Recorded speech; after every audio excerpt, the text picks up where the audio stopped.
he probably would not have attended this NATO summit if it had not been hosted by the Turkish president. So there is definitely a lot of chemistry between the two leaders, and over the course of the next 2 days we will be seeing a reflection of that chemistry unfold. And to talk more about that, here I have with me Mehmet Çelik, the editorial coordinator of Daily Sabah, and Mustafa Caner. He's an associate professor at Sakarya University. So this is what we're going to do right now.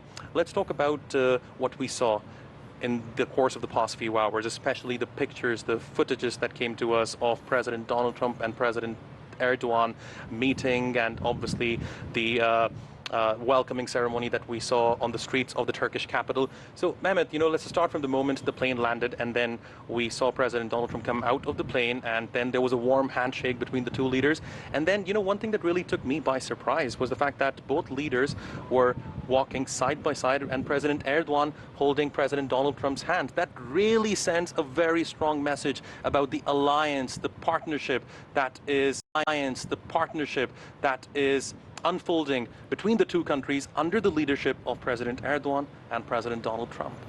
And you said it very clearly, and I think the fact that the body language speaks louder than the words sometimes, and I think it was very apparent in the presser we saw, in the welcoming ceremony we witnessed.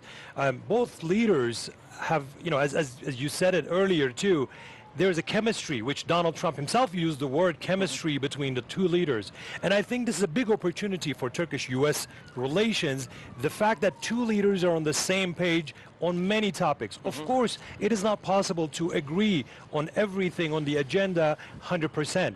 But I think what these two leaders have focused on is the areas where they can elaborate on, where they can work together and develop that relationship on positive terms, be it in trade, or defense industry, or even regional matters. I think the fact that they can see and look at these issues from the same perspectives show that that leader-to-leader relationship has been very fruitful for the US-Turkish relations. And certainly the relationship has evolved. And one thing that really caught my attention is when President Donald Trump was praising how beautiful Ankara is. He was praising how clean the streets are.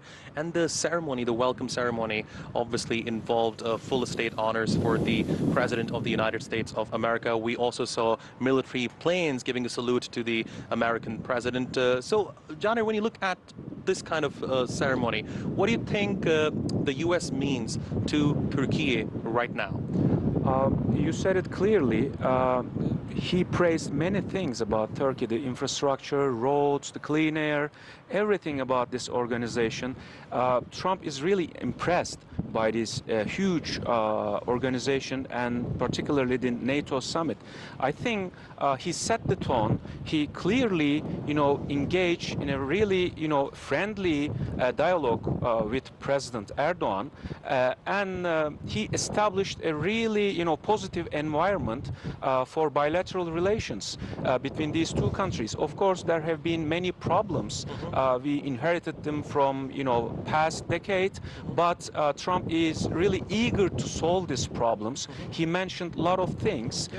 He mentioned about, lifting the sanctions, for example. He said it clearly, there is no room for sanctions in friendly bilateral relationship, in alliance. So I think this is a really, good picture of relations between the US and Turkey, and I think it will continue. It is going forward, and tomorrow's leaders summit also, I think it will give a really, positive picture about, this relationship and in general relationship between NATO allies, because as you know, the schedule is loaded with a lot of important geopolitical subjects, from Ukraine to Iran. I mean, NATO is in a process of updating itself, maybe upgrading itself, and Turkey is emerging as a leading power, as a central power amidst all this turmoil in the Middle East, in Ukraine, in a lot of places. So Turkey has a lot to offer for this alliance, and I think the atmosphere is really positive.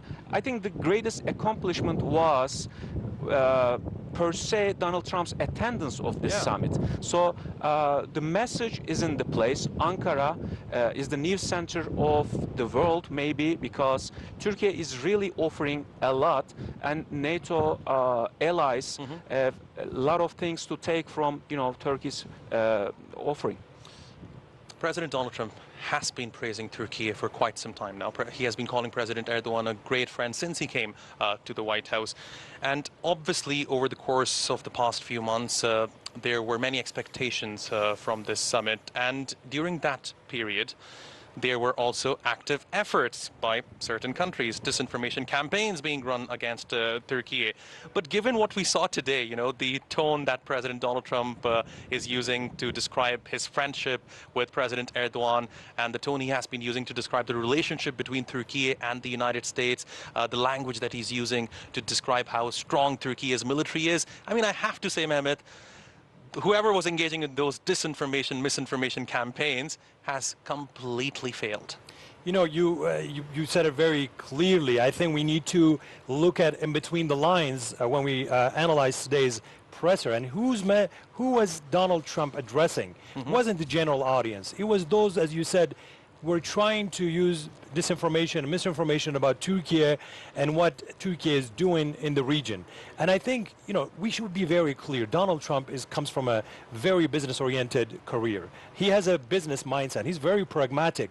And the acknowledgement of new Turkey, what Turkey means strategically for NATO, what Turkey means strategically for the future of European security architecture, but more importantly for Donald Trump, what the new Turkey and Turkey's capacity means for the United States is what made him today give those messages in between the lines to those actors in the regions that are trying to undermine or trying to damage Turkey-US relationship. And I think Donald Trump doesn't leave any room for those discussions. You know, be it the modernization of F-16s, be it removing the CASA sanctions, be it the F-35. As you know, there were some remarks regarding Turkey's purchasing of the F-35s and why United States shouldn't be selling the F-35s to Turkey. And I think Donald Trump's messages were very clear that we should distinguish and make a big separation between the bilateral ties between the United States and bilateral ties between United States and other countries. And the interference is not something what Donald Trump is accepting at this moment when it comes to relations with Turkey. Mustafa, very quickly, we're running out of time. We have about 1 minute, 30 seconds left, but I want to get your thoughts on this.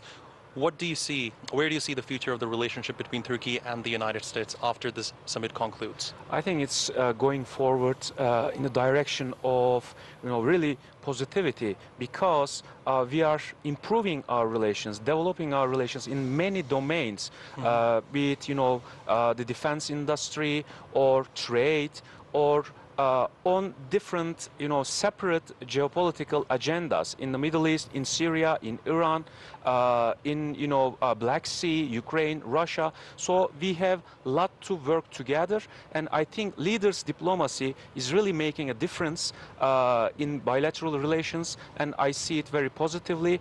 I am very optimistic about Turkey and US relations. Both of you, very quickly, is this a new era of Turkey-US relations? I think the new era has already been established. Now it is being strengthened and it is going forward now. Definitely, yeah. Definitely, all right. Thank you very much, Mehmet Çelik, Mustafa Caner, for joining us here on this special transmission. But obviously, throughout today and tomorrow, we will be continuing our special broadcast live from the Turkish capital, Ankara. Many events are expected to take place in the next few hours, and obviously tomorrow we will have major meetings, bilateral meetings between NATO leaders. Remember, 32 NATO member countries are present here right now, and obviously they will be discussing some of the most pressing issues of our time, starting with the war in Ukraine, tensions in the Middle East, and obviously, as President Trump would like to discuss, the NATO defense spending. Do stay with us here on TRT World. Our special coverage will continue at the top of the hour with my colleagues Adnan Nawaz and Alican Ayanlar.